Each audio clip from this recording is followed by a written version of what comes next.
ನಮಸ್ಕಾರ ರೀ. P G C T ಮಂದಿ ರಿಸಲ್ಟ್ ಬರೋದು ಭಾಳ ಕ್ಯೂರಿಯಾಸಿಟಿ ಇತ್ತು ಎಲ್ಲರಿಗೆ. ಭಾಳ ಅಂದ್ರೆ ಭಾಳ ಕ್ಯೂರಿಯಾಸಿಟಿ ಇತ್ತು ಹುಡುಗರ್ನಾಗಂತರೂ. ಯಾವಾಗ ಬರ್ತದೆ, ಯಾವಾಗ ನಾನು ನನ್ನ ರಿಸಲ್ಟ್ ನೋಡ್ಲಿ ಅಂತ ಭಾಳ ತುಂಬಿತ್ತು. ಈಗ ಆಲ್ರೆಡಿ ಪ್ರೊವಿಷನಲ್ ರಿಸಲ್ಟ್ ಬಂದದ. ಭಾಳಷ್ಟು ಹುಡುಗರಿಗೆ ಡೌಟ್ ಇರ್ತದೆ ಏನು ಮಾಡ್ಬೇಕು ಜೀವನದಾಗ ಅಂತ. ಕೆಲವೊಬ್ರದ್ದು ಭಾಳ ಚಲೋ ರ್ಯಾಂಕ್ ಬಂದಿರ್ತದೆ, ಫುಲ್ ಹವಾದಾಗಿರ್ತಾರೆ. ಯಾವ ಕಾಲೇಜ್ ತಗೋತಾರೆ, ಟಾಪ್ ಕಾಲೇಜ್ ಯಾವ ಅಂತ ಎಲ್ಲ ಫುಲ್ ಹವಾದಾಗಿರ್ತಾರೆ. ಆಮೇಲೆ ಕೆಲವೊಂದು ಹುಡುಗರು ಇರ್ತಾರೆ, ಓಕೆ ಓಕೆ ಇರ್ತದೆ ರಿಸಲ್ಟ್, ಅಂದ್ರೆ ಅವ್ರಿಗೊಂದು ಅನ್ಸಿದ್ದ ರೇಂಜ್ನಾಗ ಇಷ್ಟು ಬರಬೇಕಾಗಿತ್ತು ಅಂತ ಅನ್ಸಿರ್ತದೆ, ಅಷ್ಟು ಸಿಕ್ಕಿರ್ತದೆ. ಆಮೇಲೆ ಸ್ವಲ್ಪ ಮಂದಿದು ಇನ್ನೊಂದು ಏನಂದ್ರಪ್ಪ, ಅವ್ರ ರ್ಯಾಂಕ್ ಅನ್ಕೊಂಡಿದ್ದಕ್ಕಿಂತ ಭಾಳ ಬಂದುಬಿಟ್ಟಿರ್ತದೆ, ಭಾಳ ಡಿಸಪಾಯಿಂಟ್ ಆಗಿರ್ತಾರೆ. ಆ ಥರದ್ದು ಭಾಳ ಕೇಸಸ್ ಅದಾವು.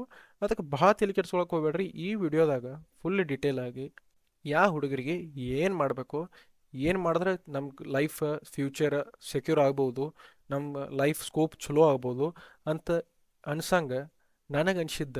ಯಾಕಂದ್ರೆ ನಾನು ಈಗ ಎಮ್ ಸಿ ಎ ಮಾಡೀನಿ, ನಂದು P G C T rank ಚಲೋ ಬಂದಿತ್ತು. ಅದಾದ ಬಳಿಕ ಎಮ್ ಸಿ ಎ ಮಾಡೀನಿ, ನನಗೆ ಏನೇನು ಎಕ್ಸ್ಪೀರಿಯನ್ಸ್ ಆಗತ್ತದ, ಪ್ಲೇಸ್ಮೆಂಟ್ಸ್ ಯಾವ ಥರ ನಡೀತಾವೆ, ಯಾಕೆ ಸಿಗಲ್ಲ, ಯಾಕೆ ಸಿಗ್ತದೆ, ಯಾರ ಜೊತೆ ಕಾಂಪಿಟೇಷನ್ ಇರ್ತದೆ, ಎಲ್ಲ ಡೀಟೇಲಾಗಿ ಮಸ್ತಾಗಿ ಮಸ್ತ್ ಎಲ್ಲ ಡೀಟೇಲ್ಸ್ ನಿಮಗೆ ಒಂದೇ ವಿಡಿಯೋದಾಗ ಕೊಡ್ಲಕ್ಕೆ ಪೂರಾ ಟ್ರೈ ಮಾಡ್ತೀನಿ. ಪೂರಾ ಲಾಸ್ಟಿನ ತನಕ ಸ್ಕಿಪ್ ಮಾಡಲ್ಲದೆ ನೋಡ್ರಿ. Thank you.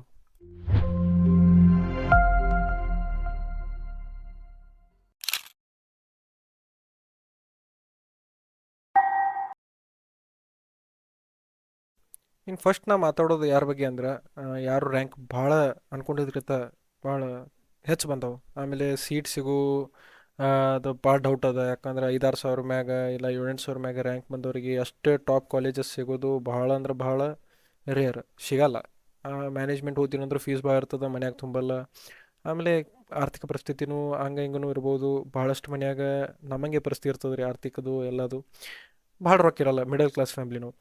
ಆಮೇಲೆ ನಿಮಗೆ ಹೇಳ್ಬೇಕಂದ್ರೆ ನಿಮಗೆ ಬೆಸ್ಟ್ ಚಾಯ್ಸ್ ಏನಪ್ಪ ಅಂದ್ರೆ, ಅಂಥ ಇಂಥ ಕಾಲೇಜ್ ಎಲ್ಲಿ ಸಿಕ್ಕರು ಎಮ್ ಸಿ ಎ ಮಾಡ್ತೀನಿ ನಾ, ಅಲ್ಲಿ ಎಮ್ ಸಿ ಎ ಕಂಪ್ಲೀಟ್ ಮಾಡ್ಕೊಂಡು ನನಗೆ ಡಿಗ್ರಿ ಬೇಕು, ಇಲ್ಲ ನಾಳೆ ನಾ ಎಮ್ ಸಿ ಎ ಡಿಗ್ರಿ ಇಟ್ಕೊಂಡು ಟೀಚಿಂಗ್ ಫೀಲ್ಡ್ನಾಗ ಇಳಿದು ಟೀಚಿಂಗ್ ಫೀಲ್ಡ್ನಾಗೆ ಒಂದು ಸ್ವಲ್ಪ ಏನಾರ ಮಾಡ್ಕೋಬೇಕಲ್ಲತ್ತೀನಿ ಅಂದ್ರೆ, ಆ ಮಂದಿಗೆ ಅಲ್ಲ ಆ ಹುಡುಗರಿಗೆ M C A is the best option. ಎಲ್ಲಿ ಸಿಕ್ಕರು ನಾ ಮಾಡ್ತೀನಿ ಅನ್ನೋದು ಮನಸ್ಸಿನಾಗಿತ್ತು ಅಂದ್ರೆ ನೀವು ಮಾಡಿರಿ, ಯಾವುದೇ ಥರನೂ ಪ್ರಾಬ್ಲಮ್ ಇಲ್ಲ.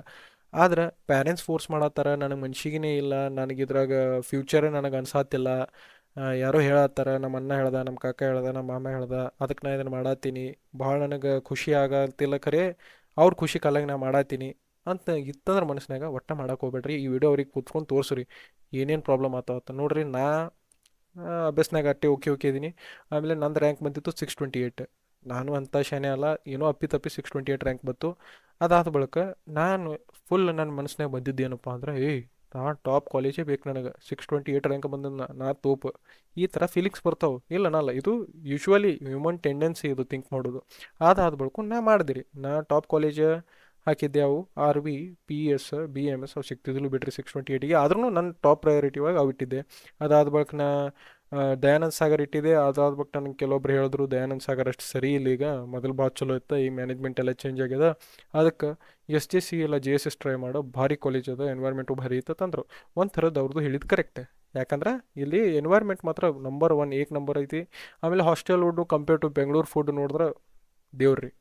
ಅಂದ್ರೆ ಆ ಪರಿ ಚಲೋ ಹತ್ತಿಲ್ಲ, ಮನೆ ಊಟದ ಮುಂದೆ ಎಲ್ಲ ಹೇಳ್ಬಾರ್ದು, ಆ ಪರಿನೇ ಇರ್ತಾವೆ. ಆದ್ರೂ ನಮಗೆ ಕಂಪೇರ್ ಮಾಡಿದ್ರೆ ಬೆಂಗಳೂರು ಊಟ, ಯಾಕಂದ್ರೆ ನಾನು 2-3 ತಿಂಗಳು ಬೆಂಗಳೂರಿನಾಗ ಇದ್ದೆ, ಜೆ ಸ್ಪೈಟರ್ಸ್ ಅಲ್ಲಿ ಒಂದು ಸ್ವಲ್ಪ ಕೋರ್ಸ್ ಮಾಡಿದ್ದೆ ಆಫ್ಟರ್ ಬಿ ಸಿ ಎ ನಡ್ಬಾರ್ಕ್ ಶಾರ್ಟ್ ಟೈಮ್ನಾಗ. ಯಾಕಂದ್ರೆ ಫ್ರೀಯಾಗಿ ನನಗೆ ಕೋರ್ಸ್ ಸಿಕ್ಕಿತ್ತು. ಅದಕ್ಕೆ ಅಲ್ಲಿ ನಾ 2-3 ತಿಂಗಳು ಇದ್ದಾಗ ಅಲ್ಲಿ ಪಿ ಜಿಗಳು ಊಟ ಅಲ್ಲಿದು ಇರೋದು ಮತ್ತು ನೋಡಿ ಎಲ್ಲ ನನಗೆ ಯಪ್ಪ ಅನಿಸ್ಬಿಟ್ಟಿತ್ತು. ನನಗೆ ಬೆಂಗಳೂರು ಹೋಗೋದೇ ಇದ್ದಿದ್ದಿಲ್ಲ. ಹಾಗಾಗಿ ನಾ S J C J S ಎಸ್ಗೆ ಅಪ್ಲೈ ಮಾಡಿದೆ. ನನಗೆ ಜೆ ಎಸ್ ಎಸ್ ಕಾಲೇಜ್ ಸಿಕ್ತು, ನನ್ನ ರ್ಯಾಂಕ್ ಪ್ರಕಾರ ಚಲೋ ರ್ಯಾಂಕ್ ಇತ್ತು, ಅದಕ್ಕೆ ಸಿಕ್ತು. ಅದಾದ್ಮೇಲೆ ಕಿಲ್ ಬಂದ ಬಳಿಕ ನಂದು ಎಕ್ಸ್ಪೆಕ್ಟೇಷನ್ ಏನಿತ್ತು ಅಂದ್ರೆ, ಫುಲ್ ಓದಿ ಟಾಪ್ ಹೊಡೆದ ಮಸ್ತ್ ಮಜಾ ಮಾಡಿ ಫುಲ್ ಇಂಟರ್ನ್ಶಿಪ್ ಪ್ಯಾಕೇಜ್ ಎಲ್ಲ ತೊಗೊಂಡು ಖುಷಿಯಾಗಿ ಲೈಫ್ ಸೆಟಲ್ ಆಗ್ತದತ್ತಿತ್ತು. ಆದ್ರೆ ಅದು ಎಷ್ಟು ಕಡೆ ಆಗ್ತದೆ ಮುಂದೆ ಹೇಳ್ತೀನಿ. ಯಾಕಂದ್ರೆ ಅದಾದ ಬಳಿಕ ಎಲ್ಲರಿಗೆ ಫುಲ್ ಮೋಟಿವೇಶನ್ ಇರ್ತದೆ ರೀ, ಟಾಪ್ ಕಾಲೇಜ್ ಸಿಕ್ತಾ, ಪಿ ಸಿ ಅದಾಗ ನಂದು 85-86% ಇತ್ತು, ಇಲ್ಲಿ ನಾ ಮಸ್ತ್ ಮಾಡ್ಕೋತೀನಿ, ಹಂಗೆ ಹಿಂಗೆ ಅಂತಂದು ಎಲ್ಲ ಕನಸು ಕಾಲಕ್ಕೆ ಚಲೋ ಮಾಡಿದ್ವಿ ರೀ. ಅದಾದ ಬಳಿಕ ಬತ್ರಿ ಫಸ್ಟ್ ಸೆಮ್ ಟೀಚಿಂಗ್, ಅದು ಇದು ಟೀಚಿಂಗ್ ನಂತರ ನಾ ಏನು ಹೇಳಲ್ಲ, ಚಲೋ ಓದಿಸ್ತಾರೆ.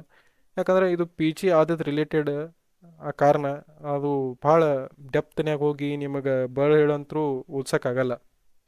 ನಾರ್ಮಲಿ ಮ್ಯಾಗ ಮ್ಯಾಗ ಹೇಳ್ಕೊಡ್ತಾರೆ, ತಿಳ್ತಾ ತಿಳಿತು ಓದ್ರಿ ಬರೀರಿ, ತಿಳಿಲಿಲ್ಲ ಯೂಟ್ಯೂಬ್ ನೋಡೋದದ ಬರೀದದು. ಬಿ ಸಿ ಎದಾಗೂ ಭಾಳಷ್ಟು ಎಲ್ಲರೂ ಅದನ್ನೇ ಮಾಡಿರ್ತೀವಿ. ಆದ್ರೂ ಇಲ್ಲಿ ಸಿಲೆಬಸ್ ಏನಿರ್ತದಲ್ಲ, ಅದಕ್ಕಿಂತ ಕಂಪೇರ್ ಮಾಡೋರು ಭಾಳ ಭಾಳ ನನಗೆ ಅನಿಸ್ತದಂಗೆ, ನೀವು ಶಾಣೆ ಆದ್ರೆ ನಮ್ಗೆ ಗೊತ್ತಿಲ್ಲ, ಆದ್ರೆ ಭಾಳ ಭಾಳ ಟಫ್ ಅನಿಸ್ತದೆ. ಅದಾದ್ಬೇಕು ಟಫ್ ಅನಿಸ್ರು ನಾ ಮಾಡಿದೆ. ಒಂದು ಚಲೋ ರಿಸಲ್ಟ್ ತೆಗಿಲಕ್ಕೆ ಟ್ರೈ ಮಾಡಿದೆ. ಅದಾದ ಬಳಿಕ ಒಂದು ಓಕೆ ಓಕೆ ರಿಸಲ್ಟು ಬತ್ತು ಒಂದು 80% ತನ. ಆದ್ರೆ ಇಲ್ಲಿ ಮುಂದೆ ಬರ್ತದೆ ರೀ ಪ್ಲೇಸ್ಮೆಂಟ್ದಾಗ ಏನು ಪ್ರಾಬ್ಲಮ್ ಆಗ್ತದಂದ್ರೆ, ನಾವು ಅನ್ಕೊಂಡಂಗೆ ಪ್ಲೇಸ್ಮೆಂಟ್ ಬರಂಗಿಲ್ಲ. ಬಂದ್ರೂ ಭಾಳ ಚಲೋ ಪ್ಯಾಕೇಜ್ದು ಬರ್ತಾವೆ, ಇಲ್ಲ ಭಾಳ ಕಡಿಮೆ ಪ್ಯಾಕೇಜ್ದು ಬರ್ತಾವೆ. ನಾವು ಅನ್ಕೊಂಡಂಗೆ ಪ್ಲೇಸ್ಮೆಂಟ್ ಸಿಗೋದು ಇಲ್ಲ. ಹಿಂಗಾಗಿ ಭಾಳಷ್ಟು ಪ್ರಾಬ್ಲಮ್ ಬರ್ತಾವೆ.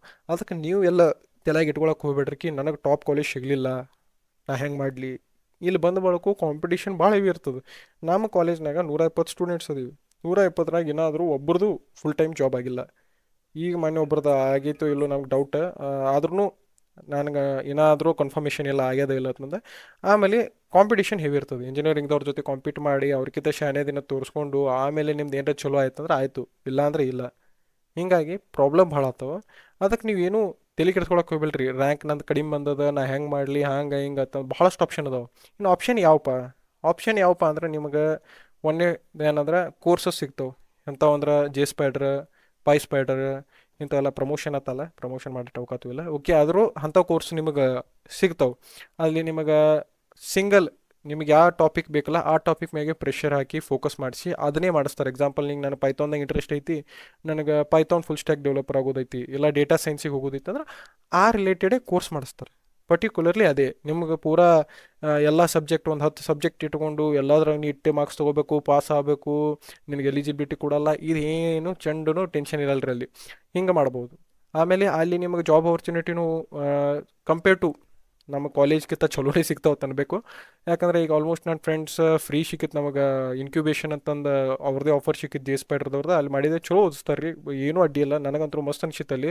ನಂಗೆ ಆ್ಯಕ್ಚುಲಿ ಬಿಟ್ಟು ಬರೋ ಮನಸ್ಸು ಇದ್ದಿದ್ದಿಲ್ಲ. ಯಾಕಂದರೆ ಟಾಪ್ ಕಾಲೇಜ್ ಸಿಕ್ಕದ, ರ್ಯಾಂಕ್ ಚಲೋ ಬಂದದನ, ನಾ ಈಗ ಮನಸ್ಸೈತ್ರಿ ಮಾಡೋದು, ಇಲ್ಲಿ ಭಾರಿ ಚಲೋ ಇರ್ತದ ಅನ್ಕೊಂಡು ಬಂದಿದ್ದೆ. ಖರೆ ಅಲ್ಲಿ ಭಾರಿ ಓದಿಸ್ತಿದ್ರು ಕಂಪೇರ್ ಟು ಇಲ್ಲಿ. ಯಾಕಂದ್ರೆ ಪರ್ಟಿಕ್ಯುಲರ್ ಸಬ್ಜೆಕ್ಟ್ಸ್ ಇದ್ದು ಇಂಡಸ್ಟ್ರಿ ಎಕ್ಸ್ಪರ್ಟ್ಸ್ ಇರ್ತಾರೆ, ಅವರೇ ಕಲಿಸ್ತಾರೆ. ಹಿಂಗಾಗಿ ಅಲ್ಲಿ ಮಸ್ತ್ ನಡೆದಿತ್ತು. ಆಮೇಲೆ ನಂದು ಎಷ್ಟು ಫ್ರೆಂಡ್ಸ್ ಇದ್ರಲ್ಲ, ಒಂದು 3-4 ಫೀಮೇಲ್ ಫ್ರೆಂಡ್ಸ್ ಇದ್ದರು, ಒಂದು 3-4 ಮೇಲ್ ಫ್ರೆಂಡ್ಸ್ ಇದ್ದರು. ಎಷ್ಟೋ ನನ್ನ ಜೊತೆ ಇದ್ದವ್ರದ್ದೆಲ್ಲ ಆಲ್ಮೋಸ್ಟ್ ಪ್ಲೇಸ್ಮೆಂಟ್ ಆಗ್ಯದ. ಭಾಳ ಅಂತರೂ ಎಕ್ಸ್ಪೆಕ್ಟ್ ಮಾಡೋಕ್ಕಾಗಲ್ಲ ಬಿ ಸಿ ಎ ಮ್ಯಾಗ. ಆದ್ರೂ ಒಂದು almost 2 to 3 lakhs, 4 lakhs, 5 lakhs, 6 lakhs ತನ ಜಾಬ್ ಆಗ್ಯದ ಅವ್ರದ್ದು. ಯಾವುದೇ ಥರ ಎಲ್ಲರೂ ಖುಷಿ ಅದಾರೆ. ಎಲ್ಲರೂ ಯಾವುದೇ ಥರ ಪ್ರಾಬ್ಲಮ್ ಇಲ್ಲ, ತಮ್ಮ ತಾವು ದುಡಿಯತ್ತಾರ, ತಮ್ಮ ತಾವು ತಿನ್ನತ್ತಾರ. ಆಮೇಲೆ ಇನ್ನೊಂದು ಪ್ಲಸ್ ಪಾಯಿಂಟ್ ಏನಂದ್ರೆ, ಇವರು MCA ಮುಗಿಸೋಟ್ಲಿ ಅವ್ರದ್ದು 2 ವರ್ಷ ಎಕ್ಸ್ಪೀರಿಯನ್ಸ್ ಆಗಿರ್ತದೆ. ಈಗ ನಾ MCA ಮುಗಿಸಿ ಮತ್ತೆ ಜಿ ಸ್ಪೈಡ್ರ್ ಹೋಗೋಕ್ಕಿಂತ ಮೊದಲೇ ಅವ್ರು ಜಿ ಸ್ಪೈಡ್ರ್ ಮಾಡಿ ನೌಕರಿ ಹಿಡಿದ್ರು, ಅವ್ರದ್ದು 2 ವರ್ಷ ಎಕ್ಸ್ಪೀರಿಯನ್ಸ್ ಆಗಿರ್ತದೆ, ಸ್ಯಾಲ್ರಿ ಹೈಕ್ ಆಗಿರ್ತದೆ, ನನಗಿಂತ ಚಲೋ ಪೋಸ್ಟ್ನಾಗ ಇರ್ತದೆ. ನಾ MCA ಮಾಡಿ ಅಲ್ಲೇ ಕೂತಿರ್ತೀನಿ. ಇದು ಒಂದು ಪ್ಲಸ್ ಪಾಯಿಂಟ್. ಏನಂದ್ರೆ BCAದಾಗ ನೀವು ನೌಕರಿ ಹಿಡಿದ್ರೆ ಇದು ಆಯಿತು ನಮ್ಮ ಚಲೋ ರ್ಯಾಂಕ್ ಬರಲ್ದವ್ರದ್ದು. ಇನ್ನು ಮಾಡ್ರೇಟ್ ರ್ಯಾಂಕ್ ಓಕೆ ಹೆಂಗಪ್ಪ ಅಂದ್ರೆ 3,000, 2,000 ಈ ಥರ ಬಂದದ. ಅಂದ್ರೆ ಭಾಳ ಚಲೋ ಕಾಲೇಜು ಸಿಗಲ್ಲ, ಭಾಳ ಸುಮಾರು ಕಾಲೇಜ್ ಅಲ್ಲ, ಆಲ್ಮೋಸ್ಟ್ ಒಂದು ರೇಂಜ್ನಾಗ ಐತಿ. 2-3 ಸಾವಿರನ್ಯಾಗ 2-3 ಸಾವಿರನ್ಯಾಗ ಭಾಳ ಚಲೋ ತೊಗೊಳಕ್ಕೆ ಬರಲ್ಲ. ಟಾಪ್ ನಿಮಗೆ ಕಾಲೇಜ್ ಸಿಗೋದು ಅರೌಂಡ್ 1000 ರ್ಯಾಂಕ್ ಒಳಗೆ. ಅದಾದ ಬಳಿಕ ಆಲ್ಮೋಸ್ಟ್ ಓಕೆ ಕಾಲೇಜಸ್ಸೇ ಸಿಗ್ತಾವೆ. ಅದ್ರಾಗ ಭಾಳಷ್ಟು ಬರ್ತಾವೆ, ಹೆಸರು ತೊಗೊಳಕ್ಕೆ ಬರೋಂಗಿಲ್ಲ. ಆದರೂ ನಿಮ್ದು 2,000, 1,000 ಮ್ಯಾಗಿತ್ತು ರ್ಯಾಂಕ್, 1,000ರಿಂದ 2,500-3,000 ಒಳಗೆ ಇತ್ತಂದ್ರೆ ನೀವು ನಿಮ್ಮ ಕಡೆ ಆಪ್ಷನ್ ಅದ. ಒಂದು ನಿಮ್ಮ ಕ್ಯಾಟಗರಿ ಇಲ್ಲ ಕಾಸ್ಟ್ನಾಗ ಸಿಗ್ಬೋದು, ಇಲ್ಲ ನೀವು ಜನರಲ್ ಮೆರಿಟ್ ಇದ್ರಿ ಅದು ಇದು ಅದ್ರ ಅಂದ್ರೆ ಅದ್ರಾಗೂ ಸಿಗಲ್ಲ ಅಂದ್ರೆ ನೀವು best go with first option ನಾ ಹೇಳಿದ್ದೇನೆ ಈಗ. ಇಲ್ಲ ನಿಮಗೆ ಅನಿಸ್ತತ್ತು ನಾ MCA ಮಾಡಿ ಮತ್ತು ಟೀಚಿಂಗ್ ಫೀಲ್ಡ್ ಆ್ಯಂಡ್ ಆಲ್ ಅದಕ್ಕೆ ಹೋಗ್ತೀನಿ ಮಾಡ್ತೀನಿ, ನಾ ಅದ್ರಾಗ ಏನಾರ ಗಳಿಸ್ತೀನಿ ಅಂತಂತಂದ್ರೆ ಅದು ಮಾಡಿರಿ. ಓಕೆ ಇರ್ತದೆ, ಓಕೆ ಮಾಡಿರಿ. ಭಾಳ ಟೆನ್ಸ್ ಆಗಕ್ಕೆ ಹೋಗ್ಬೇಡ್ರಿ. ಇದೆಲ್ಲ ಆಯಿತು ಓಕೆ ಅದವ್ರದ್ದು. ಇನ್ನು ನೆಕ್ಸ್ಟ್ ಬರ್ತದಪ್ಪ ಟಾಪ್ ರ್ಯಾಂಕರ್ಸ್ ಅಂದ್ರೆ ಟಾಪ್ 1000ದಾಗ ಬಂದಿರ್ತಾರೆ. 1 to 999,000. ಯಾಕಂದ್ರೆ ಇವ್ರದ್ದು ಬೆಸ್ಟ್ ಆಪರ್ಚುನಿಟಿ ಏನಪ್ಪ ಅಂದ್ರೆ, ನನಗೆ ಬೆಸ್ಟ್ ಕಾಲೇಜ್ ಸಿಗ್ತದೆ, ನಾ ಮಾಡ್ತೀನಿ. ಆದ್ರೆ ಒಂದು ಮಾತು ಹೇಳಕ್ಕೆ ನಾ ಇಷ್ಟಪಡ್ತೀನಿ. ಯಾಕಂದ್ರೆ ಒಂದನೇದು ನಿಮ್ಮ ಪರ್ಸೆಂಟೇಜ್ 10th, 12th, ಆಮೇಲೆ ಡಿಗ್ರಿ ನಿಮ್ಮ BCA ಇಲ್ಲ BSc ಮಾಡಿದ್ರು ಓಕೆ, ಅದ್ರಾಗ ನಿಮಗೆ ಅರೌಂಡ್ 80-85% ಪ್ಲಸ್ ಇದ್ರನ ಟಾಪ್ ಕಾಲೇಜಸ್ನಾಗ ನೀವು ಅಡ್ಮಿಷನ್ ತೊಗೋರಿ. ಯಾಕಂದ್ರೆ ಒಂದೇದು ಏನಂದ್ರೆ ಆಲ್ಮೋಸ್ಟ್ ಭಾಳಷ್ಟು ಕಂಪ್ನಿ ಬರ್ತಾವೆ. ಆಲ್ಮೋಸ್ಟ್ ಯಾವ ಥರ ನಮಗೆ ಸೆಗ್ರಿಗೇಟ್ ಮಾಡ್ತಾರೋ, ಯಾವ ಥರ ಅವ್ರು ಶಾರ್ಟ್ ಲಿಸ್ಟ್ ಮಾಡ್ತಾರೋ ನಮ್ಗೆ ಗೊತ್ತಿಲ್ಲ. ಅರೌಂಡ್ 80% ಮ್ಯಾಗಿದ್ದವ್ರದ್ದು ಶಾರ್ಟ್ ಲಿಸ್ಟ್ ಹೆಚ್ಚಾಗ್ತಾವೆ. ಯಾಕಂದ್ರೆ ಅವರು ಆಲ್ಮೋಸ್ಟ್ ನಿಮಗೆ ಸೆಗ್ರಿಗೇಟ್ ಮಾಡೋದೇ ರ್ಯಾಂಕ್ ಬೇಸಸ್ ಮ್ಯಾಗ, ಸಾರಿ ಇದು ಮಾರ್ಕ್ಸ್ ಬೇಸಸ್ ಮ್ಯಾಗ, ಇಲ್ಲ ಪರ್ಸೆಂಟೇಜ್ ಬೇಸಸ್ ಮ್ಯಾಗ. ಸೊ ನಿಮ್ದು ಏನು ರೀ ಅರೌಂಡ್ ಇಲ್ಲ ನಾನು PUC ಒಳಗೆ 60 ಅದ, ಇಲ್ಲ 55 ಅದ ಇತ್ತಂದ್ರೆ ಒಟ್ಟು MCA ಮಾಡಕ್ಕೆ ಹೋಗ್ಬೇಡ್ರಿ, ಒಟ್ಟು ಸ್ಕೋಪ್ ಇಲ್ಲ.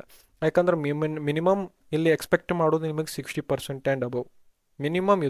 ಇದು ಹೆಚ್ಚೂ ಆಗ್ಬೋದು, ಇದಕ್ಕಿಂತ ಹೆಚ್ಚು ಭಾಳ 80-85ನೂ ಆಗ್ಬೋದು. ಆದ್ರೆ ಮಿನಿಮಮ್ ನಿಮಗೆ ಬೇಕಾಗಿದ್ದ ರ್ಯಾಂಕ್ ಯಾವುದಪ್ಪ ಅಂದ್ರೆ 60% ಪ್ಲಸ್. ನೀವು ಪಿ ಜಿ ಸಿ ಟಿನಾಗ ಎಷ್ಟೇ ರ್ಯಾಂಕ್ ತೋರಿ, ನೀವು ಭಾಳ ದೊಡ್ಡ 100ನಾಗೆ ಬಂದಿದ್ರು ಅಂದ್ರೂ ನೀವು ಟಾಪ್ ಕಾಲೇಜಸ್ ಹಚ್ಚಿನೂ ಏನೂ ಉಪಯೋಗ ಆಗಲ್ಲ, ಯಾಕಂದ್ರೆ ನಿಮಗೆ ಅಲೌನೇ ಮಾಡಲ್ಲ, ಎಕ್ಸಾಮ್ ಅಲೌನೇ ಆಗಲ್ಲ ನೀವು. ಈಗ ಟಿ ಸಿ ಎಸ್ದು ನೀವು ಎಕ್ಸಾಮ್ ಬರೆಯೋಕೆ ಹೋದ್ರವರೆಗೆ ನಿಮ್ದು ಅರೌಂಡ್ 60% ಮ್ಯಾಗಿದ್ರೆ ನಿಮ್ಗೆ ಎಲಿಜಿಬಿಲಿಟಿ ಕೊಡ್ತಾರೆ, ಇಲ್ಲಾಂದ್ರೆ ಕೊಡಲ್ಲ. ನಾ ಕೆಲವೊಬ್ರು ನಮ್ಮ ಜೂನಿಯರ್ಸ್ ಆ್ಯಂಡ್ ಆಲ್ ಅವರು ಹಚ್ಚಿ ಕೇಳಿದ್ರು, ನಂದು ಎಲ್ಲ ಚಲೋ ಅದಾವು, ಆದ್ರೆ ಟೆಂತಿಂದೇ ಸ್ವಲ್ಪ ನಾ ಅವತ್ತು ಅವಾಗ ಓದಲಿಲ್ಲ, ನಂದು 58% ಅದ, ನಾ ಮಾಡಲೇಬೇಡ ಎಮ್ ಸಿ ಎ. ಅವ್ರ ರ್ಯಾಂಕು ಚಲೋ ಬಂದವು. ಕರೆ ಅವ್ರಿಗೆ ನನಗೆ ತಿಳಿಯಲ್ಲ, ಅವ್ರಿಗೆ ಮಾಡಿ ಅನ್ಬೇಕು ಏನು ಬೇಡ ಅನ್ಬೇಕು, ಎರಡು ಡಿಪೆಂಡ್ ಆಗ್ತವೆ. ಯಾಕಂದ್ರೆ ಕೆಲವೊಬ್ರಿಗೆ ತಮ್ಮದಾಗಿ ಜಾಬ್ ಹುಡುಕ್ಯಾಡ್ಕೊಂಡು ಮಸ್ತಾಗಿ ಸೆಟಲ್ ಆಗಬೇಕಂತ ಅನ್ನೋ ಆಸೆ ಇರ್ತದೆ. ಖರೆ ನಿಮ್ದು ಪರ್ಸೆಂಟೇಜ್ ಕಾಲಾಗಿ ನಿಮ್ಗೆ ಅಲೌನೇ ಮಾಡಲಿಲ್ಲ ಅಂದ್ರೆ ನಿಮ್ಗೆ ಜಾಬ್ ಸಿಗೋದೇ ಇಲ್ಲ. ಹೀಗಾಗಿ ಭಾಳಷ್ಟು ಪ್ರಾಬ್ಲಮ್ ಆಗ್ತಾವೆ. ಅದಕ್ಕೆ ಟಾಪ್ ರ್ಯಾಂಕ್ ಕಾಲೇಜ್ದಾಗ ನೀವು ನಿಮ್ಮ ಪರ್ಸೆಂಟೇಜ್ ಅರೌಂಡ್ 80-80+ ಇರಬೇಕು. ಅದರಿಂದ ನಿಮಗೆ ಏನು ಫಾಯ್ದ ಅಂದ್ರೆ ಎಲ್ಲ ಬಂದಷ್ಟು company, almost companies M C ದವ್ರಿಗೆ ಕರೋದೇ ಕಡಿಮೆ. ಅದ್ರ ಬಳಕು ನಿಮಗೆ ನಿಮ್ಮ ಪರ್ಸೆಂಟೇಜ್ ಮ್ಯಾಗ ನಿಮಗೆ ಶಾರ್ಟ್ ಲಿಸ್ಟ್ ಮಾಡಲಿಲ್ಲ ಅಂದ್ರೆ ನಿಮಗೆ ಭಾಳ ಅಂದ್ರೆ ಭಾಳ ಟ್ರೋಮಾ ಆಗ್ತದೆ. ಅದಕ್ಕೆ ಬೆಸ್ಟ್ ನಿಮ್ಮ ಪರ್ಸೆಂಟೇಜ್ ಚಲೋ ಇದ್ರೆ ಮಾಡಿರಿ. ಇದು ಆಯಿತು ಒಂದನೇ ಪಾಯಿಂಟ್. ಎರಡನೇ ಪಾಯಿಂಟ್ ಏನಂದ್ರೆ, ನಿಮ್ದು ಚಲೋ ರ್ಯಾಂಕ್ ಐತಿ, ಚಲೋ ಪರ್ಸೆಂಟೇಜು ಐತಿ, ಆದ್ರೆ ಕೆಲವೊಬ್ರು ಏನು ಅನ್ಕೊಂಡಿರ್ತಾರೆ, ನಾ ಬಿ ಸಿ ಎದಾಗ ಅಭ್ಯಾಸ ಮಾಡ್ದಂಗೆ ಮಾಡಿ ಇಲ್ಲಿನೂ ಫಸ್ಟ್ ಪಾಸಾಗಿ ನಾ ಜಾಬ್ ಹಿಡ್ಕೋತೀನಿ. ಅದು ಅಂತೂ ಭಾಳ ಅಂದ್ರೆ ಭಾಳ ಕಠಿಣ. ಯಾಕಂದ್ರೆ ಮೇನ್ ರೀಸನ್ ಇಂಜಿನಿಯರಿಂಗ್ ಸ್ಟೂಡೆಂಟ್ಸ್. ನಿಮ್ಮ ಭಾಳಷ್ಟು ಕಾಲೇಜ್ನಾಗ ಆರ್ ವಿ ಅಂತ ಬಿಟ್ರೆ, ಆರ್ಮಿ ಬಿ ಎಮ್ ಎಸ್ ಇರ್ಬೋದು, ಅವಂತ ಬಿಟ್ಟರೆ ಎಮ್ ಸಿ ಎ ಇಂಡಿಪೆಂಡೆಂಟಾಗಿ ಕರೆಸ್ತಾರ ಹೇಳ್ತಾರೆ. ಅದು ನಮ್ಗೆ ಅಷ್ಟು ಐಡಿಯಾ ಇಲ್ಲ. ಆದರೂ ನಮ್ಮ ಕಾಲೇಜ್ನಾಗಂತೂ ಆ ಥರ ಯಾವುದೇ ಸೌಲಭ್ಯವಿಲ್ಲ. ಯಾಕಂದ್ರೆ ಇಂಜಿನಿಯರಿಂಗ್ ಸ್ಟೂಡೆಂಟ್ಸ್ಗಳಿಗೆ ಯಾವ ಬರ್ತಾವೆ ಅವಕ್ಕೂ ನಮಗೂ ಅಲೋವ್ ಮಾಡ್ತಾರೆ ಅಷ್ಟೇ. ನಿಮ್ಮ ಪರ್ಸೆಂಟೇಜ್ ಚಲೋ ಇತ್ತು, ನಿಮ್ಗೆ ಶಾರ್ಟ್ ಲಿಸ್ಟ್ ಮಾಡಿದ್ರೆ ಆ ಇಂಜಿನಿಯರಿಂಗ್ ಸ್ಟೂಡೆಂಟು ಬರೀತಾರೆ, ನಾವು ಬರಿತೀವಿ. ಹೀಗಾಗಿ ಇಲ್ಲಿ ಪ್ರಾಬ್ಲಮ್ ಏನಾಗೋದಂದ್ರೆ, ಇಂಜಿನಿಯರಿಂಗ್ ಸ್ಟೂಡೆಂಟ್ ಇರ್ತಾರೆ ತೋಪು ಮಸ್ತ್, ಅವ್ರು ದೊಡ್ಡ ಮಂದಿ.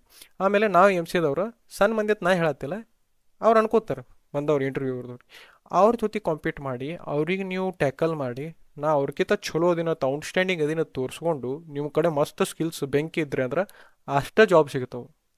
ನೀವು ಇಂಜಿನಿಯರಿಂಗ್ ಸ್ಟೂಡೆಂಟ್ ಜೊತೆ ಕಾಂಪೀಟ್ ಮಾಡಲ್ದೆ ನನಗೆ ನಾ ಓದ್ತೀನಿ, 4 ದಿನ ಕ್ಲಾಸಿಗೆ ಕುಂಡಿರ್ತೀನಿ, 2 ದಿವಸ ಬಿಡ್ತೀನಿ, ನಾ ಆರಾಮಾಗಿ ಬಿ ಸಿ ಎ ಪಾಸ್ ಆದಂಗೆ ಎಲ್ಲಿ ಪಾಸ್ ಆಗ್ತೀನಿ ಅನ್ಕೊಂಡ್ರೆ ಒಂದೇದು ಕಾಲೇಜು ಎಷ್ಟು ಟಾಪ್ ಇರ್ತದೆ ಅಷ್ಟು ಸ್ಟ್ರಿಕ್ಟ್ ಇರ್ತದೆ. ನಿಮ್ಮ ಅಟೆಂಡೆನ್ಸ್ ಆಗಲಿ ನಿಮ್ದೆಲ್ಲ ಪೇರೆಂಟ್ಸಕ್ಕೆ ಟ್ರ್ಯಾಕ್ ಮಾಡಂಗೆ ಆ್ಯಪ್ ಗೀಪ್ ಮಾಡಿಟ್ಟಿರ್ತಾರೆ, ನೀವು ಅಟೆಂಡೆನ್ಸು ಮಿಸ್ ಮಾಡೋಕೆ ಬರಲ್ಲ. ಆಮೇಲೆ ಅಟ್ಟ ಮಜತ್ ಏನು ತಿಳ್ಕೊಂಡಿರ್ತಿರಲ್ಲ, ಫುಲ್ ಫ್ರೆಂಡ್ಸ್ ಗ್ರೂಪ್ ಮಾಡಿ ಹಾಸ್ಟೆಲ್ ಡೇಸ್ ಇವೆಲ್ಲ ಚಂದ ಆಗಲ್ಲ ಇಲ್ಲಿ. ಆಮೇಲೆ ಪ್ರಾಬ್ಲಮ್ ಏನಂದರೆ, ಇಂಜಿನಿಯರಿಂಗ್ ಸ್ಟೂಡೆಂಟ್ ಜೊತೆ ಕಾಂಪಿಟೀಷನ್ ಮಾಡಿ ಅವ್ರಿಗಿಂತ ಚಲೋ ಔಟ್ಸ್ಟ್ಯಾಂಡಿಂಗ್ ತೋರಿಸ್ಕೊಂಡು ನಿಮಗೆ ಜಾಬ್ ಹಿಡ್ಕೋಬೇಕು. ಇದು ರಿಯಾಲಿಟಿ. ನೀವು ಭಾಳಷ್ಟು ಮಂದಿ ಹೇಳ್ತಾರೆ ಟಾಪ್ ಕಾಲೇಜ್ನಾಗ ನಿಮ್ದು ಅಡ್ಮಿಷನ್ ಆಯ್ತಾ ನಿಮಗೆ ಪಕ್ಕಾ ಪ್ಲೇಸ್ಮೆಂಟ್ ಆಗ್ತದೆ, 100% ಪ್ಲೇಸ್ಮೆಂಟ್ ಅದಾವೆ ಇಲ್ಲಿ. ಚಂಡಿಲ್ಲ. ಹೋದ ಸತಿ ನಮ್ಮಲ್ಲಿ 120 ಸ್ಟೂಡೆಂಟ್ಸ್ ಸೀನಿಯರ್ಸ್ ನಮ್ದು, ಅದ್ರಾಗ ಆಲ್ಮೋಸ್ಟ್ ಇನ್ನೂ 20-24-25 ಆಗಿಲ್ಲ. ಅದ್ರಾಗ ಸ್ವಲ್ಪ ಆಫ್ ಕ್ಯಾಂಪಸ್ ಹೋಗಿರ್ತಾರೆ. ಹ್ಞೂ. ಇನ್ ಕ್ಯಾಂಪಸ್ ಅರೌಂಡ್ 20-21-22 ಆಗಿರಬಹುದು. ಅಷ್ಟು ಕನ್ಫರ್ಮಿಟಿ ಇಲ್ಲ. ಆದ್ರೆ ಟೀಚರ್ಸ್ ಹೇಳಿರ್ತಾರೆ ಇಷ್ಟಾಗಿವು ನಿಮ್ಮಲ್ಲಿ ಸೀನಿಯರ್ಸ್ನಾಗ ನಿಮಗೆ ಇಷ್ಟ ಆಗ್ಬೋದು ಅಂತ. ಆಮೇಲೆ ಇನ್ನೊಂದು ಮಾತು ಹೇಳಬೇಕಂದ್ರೆ, ಈ ಸತಿ ಒಂಥರ ರಿಸೆಷನ್ ಐತಿ. ಯಾವ ಸತಿನೂ ಟಿ ಸಿ ಎಸ್ದವರು ತಮ್ಮ ಎಂಪ್ಲಾಯೀಸ್ನ ಹೊರಗೆ ಹಾಕಲ್ಲ. ಈ ಸತಿ 12,000-10,000 ಮಂದಿನ ಕಳಿಸ್ಬಿಟ್ಟಾರೆ ಲೇ ಆಫ್ ಅಂತಂದು. ಎದಕ್ಕೆ ಕಳಿಸ್ಯಾರ ಅದು ನಮ್ಗೆ ಗೊತ್ತಿಲ್ಲ, ಯಾಕಂದ್ರೆ ಅವ್ರ ಸ್ಕಿಲ್ಸ್ ಚಲೋ ಇದ್ದಿದ್ದಿಲ್ಲ, ಎಷ್ಟು ಟ್ರೈನಿಂಗ್ ಕೊಟ್ಟರು ಅವರು ಇಂಪ್ರೂವ್ ಆಗಲಿಲ್ಲ ಅಂತ ಏನೇನು ಹೇಳ್ಯಾರ, ಅದು ಗೊತ್ತಿಲ್ಲ. ಹೀಗಾಗಿ ಕಾಂಪಿಟೇಷನ್ ಹತ್ರ ಭಾಳ ಐತಿ. ಆಮೇಲೆ ಇಂಜಿನಿಯರಿಂಗ್ದವ್ರಿಗೆ ಟಕ್ಕರ್ ಕೊಟ್ಟು ನಾ ಅವ್ರಿಗಿಂತ ಚಲೋ ಮಾಡ್ತೀನಿ ಅನ್ನೋದು ಭಾಳ ರೇರ್ ಎಮ್ ಸಿ ಎದಾಗಲಿ. ಆಮೇಲೆ ನಮ್ಮಲ್ಲಿ ಹೈಯೆಸ್ಟ್ ಪ್ಯಾಕೇಜ್ಗಳು ಎಮ್ ಸಿ ಎಗಳಿಗೆ ಅಷ್ಟು ಇರಲ್ಲ ಕಂಪೇರ್ ಟು ಇಂಜಿನಿಯರಿಂಗ್ದವ್ರಿಗೆ. ಅದಕ್ಕೆ ನನ್ನ ಟಾಪ್ ರ್ಯಾಂಕ್ ಸಿಕ್ಕದತ್ತಂದು ಹವಾದಾಗ ಫುಲ್ ಟಾಪ್ ಕಾಲೇಜ್ಗೆ ಹಚ್ಚಿ ಅವ್ರ ಸಿಲೆಬಸ್ ನೋಡಿ ಎದೆ ಹೊಡ್ಕೊಂಡು ನನಗಿಲ್ಲಿ ಆಗತ್ತಿಲ್ಲಪ್ಪ ಅಂತಂದು 2-3 ಲಕ್ಷ ತುಂಬಿ ಅಳ್ಕೋತ ಮನ್ಯಾನವ್ರ ಜೀವತ್ತಿಂದ ನೀವು ತಲೆ ಕೆಡ್ಸ್ಕೊಂಡು ಔಟ್ ಆಗಕ್ಕೆ ಹೋಗ್ಬೇಡ್ರಿ. ಫುಲ್ ರ್ಯಾಂಕ್ ಬಂದದತ್ತಂದು ಹವಾದಾಗ ಹೋಗ್ಬೇಡ್ರಿ, ಭಾಳ ನಾರ್ಮಲ್ ಆಗಿರ್ಬೇಡ್ರಿ. ನಿಮಗೆ ಕೇಳ್ರಿ ಅಲ್ಲಿ ಇರ್ತಾರೆ ಪರ್ಟಿಕ್ಯುಲರ್ ಕಾಲೇಜ್ದಾಗ ನಿಮ್ಮ ಯಾರು ಅಂತಂಬ್ರೆ ಇಲ್ಲ ಪರಿಚಯದವ್ರು ಯಾರ್ರೀ ಅದೇ ಪರ್ಟಿಕ್ಯುಲರ್ ಕೋರ್ಸ್ ಮಾಡತ್ತಾರ ಇಲ್ಲ ಬೇರೆ ಮಾಡತ್ತಾರ ಅಂದ್ರೆ ಅವ್ರಿಗೆ ಕೇಳ್ರಿ, ಒಂದು ಸ್ವಲ್ಪ ಕೇಳ್ಕೊಂಡು ಹೇಳಿರ್ತ. ಯೋಚನೆ ಮಾಡಿರಿ, ಇನ್ನೂ ಭಾಳ ಟೈಮ್ ಐತಿ. 2 ತಿಂಗಳಂತೂ ನಿಮ್ಗೆ ಫುಲ್ ಟೈಮ್ ಐತಿ. ಏನೋ ಆಪ್ಷನ್ ಎಂಟ್ರಿ 1, 2, 3 ಅಂತ ರೌಂಡ್ಸ್ ಎಲ್ಲ ಇರ್ತವೆ. ಭಾಳ ಅಂದ್ರೆ ಭಾಳ ಟೈಮ್ ಐತಿ. ಯೋಚನೆ ಮಾಡಿ ಮಸ್ತಾಗಿ ತಲೆ ಕೆಡಿಸ್ಕೊಳಲ್ದೆ ಯೋಚನೆ ಮಾಡಿ ಎಲ್ಲರಿಗೆ ಕೇಳ್ಕೊಂಡು 20 ಮಂದಿ ಕೇಳಿ ಆಮೇಲೆ ಅಡ್ಮಿಷನ್ ಮಾಡ್ಕೊಂಡ್ರಿ. ಕಾಲೇಜ್ ಚಲೋ ಐತು ಇಲ್ಲೋ ಕೇಳ್ಕೊಂಡು. ಸುಮ್ಕೆ ಯಾರೋ ಹೇಳಿದ್ರೆ ನಮ್ಮ ಕಾಕ ಚಲೋ ಕಾಲೇಜ್ ಐತು ಮಸ್ತ್ ಐತತೆ ಹಚ್ಚಕ್ಕೆ ಹೋಗ್ಬೇಡ್ರಿ. ಯಾಕಂದ್ರೆ ನೀವು ಎಷ್ಟೇ ಚಲೋ ರ್ಯಾಂಕ್ ತೊಗೊಂಡು ಬಂದ್ರು ಇಲ್ಲಿ ಶಾನೆ ಇದ್ದು ಟಾಪ್ 20-30 ಮಂದಿಗೆ ಅಟ್ಟೆ ನೌಕರಿ ಸಿಗ್ತದೆ, ಉಳ್ಕಿದವ್ರು ಮತ್ತೆ ಜೇಸ್ಬೇಡ್ರಿ ಕ್ಯೂಸ್ಬೇಡ್ರಿ. ಇದೇ ಪ್ರಾಬ್ಲಮ್ ಆಗ್ತದೆ. ಅದಕ್ಕೆ ಯೋಚನೆ ಮಾಡ್ಕೊಂಡು ಚೆನ್ನಾಗಿ ಮನ್ಯಾನವ್ರಿಗೆ ಕೇಳಿ ಮಾಡಿ ತಿಳಿಸಿ ಅವ್ರಿಗೆ ಕೇಳ್ರಿ ಅವಾಗ ಅವ್ರಿಗೆ ತಿಳಿಲಿಲ್ಲ ಅಂದ್ರೆ ಈ ವಿಡಿಯೋ ತೋರಿಸ್ರಿ, ನನಗೂ ಬೈದ್ರೆ ಬೈಯಲ್ಲಕ್ಕೆ ಏನೂ ಪ್ರಾಬ್ಲಮ್ ಇಲ್ಲ, ಖರೆ ಯೋಚನೆ ಮಾಡ್ಕೊಂಡು ಮಾಡಿರಿ.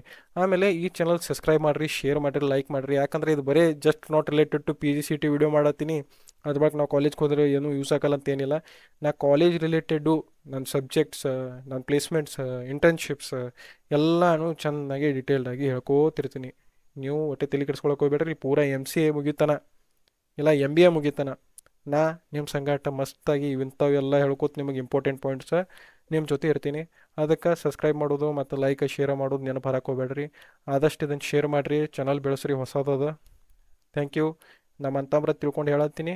ಏನ್ರ ನಿಮಗೆ ಇದ್ರಾಗ ಚಲೋ ಅನಿಸಿದಿಲ್ಲ ಅಂದ್ರೆ ಕಮೆಂಟ್ನಾಗ ಹಾಕಿ ಬೈದರು ಏನೂ ಪರವಾಗಿಲ್ಲ, ಒಪ್ಕೋತೀನಿ. Thank you. Bye bye, see you, ಟಾಟಾ, ಬಾಯ್ ಬಾಯ್.